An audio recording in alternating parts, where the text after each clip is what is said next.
Nous passons maintenant à la troisième question. On note f', la fonction dérivée de la fonction f. Et la fonction f, la voilà. at exponentielle moins t. La voilà. Déterminer f' de 0. D'accord. La dérivée pour t égale 0. Pour l'affirmation, on a déjà traité ça. Alors, calcul de la dérivée. Troisième question. On admet que la concentration C, qui dépend du temps, est donnée par une fonction du temps égale à t exponentielle moins t, où a est une constante qui dépend de la corpulence de la personne. Alors, regardez bien ici. A, c'est une constante, tandis que t et exponentielle moins t sont deux fonctions u et v. Alors, où est u? Le voilà. Voilà u. Où est v? Eh bien, c'est la deuxième fonction. La deuxième. Donc, voilà u, c'est t. Voilà v exponentielle moins t. Donc, f de t égale a uv. Avec u égale t, u' égale 1. V égale exponentielle moins t, v' égale moins exponentielle moins t. Voilà. Quelle est la formule de la dérivée de uv? Eh bien, la dérivée du produit uv, c'est u'v plus uv'.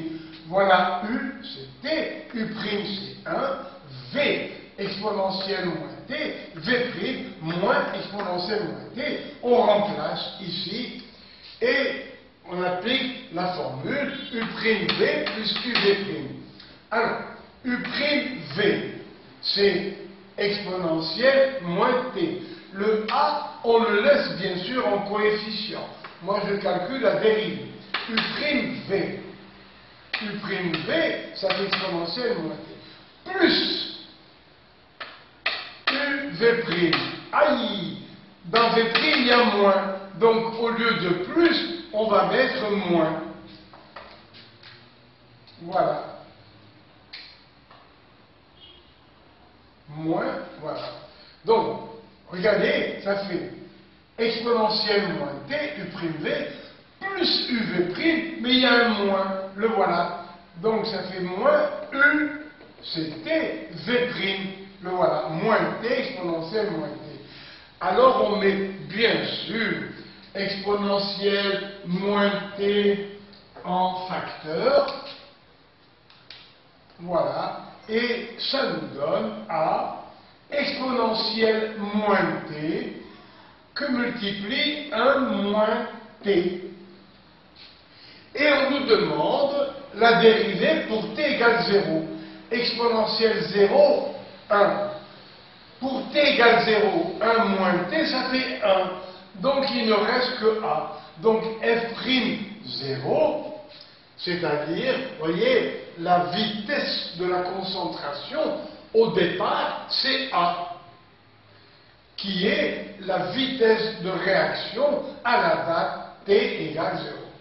Alors, nous avons vu déjà pour l'affirmation, plus la vitesse de réaction C' en 0 est grande, et moins la personne est corpulente. Donc, l'affirmation proposée était fausse. Et maintenant, nous passons à la partie grande B.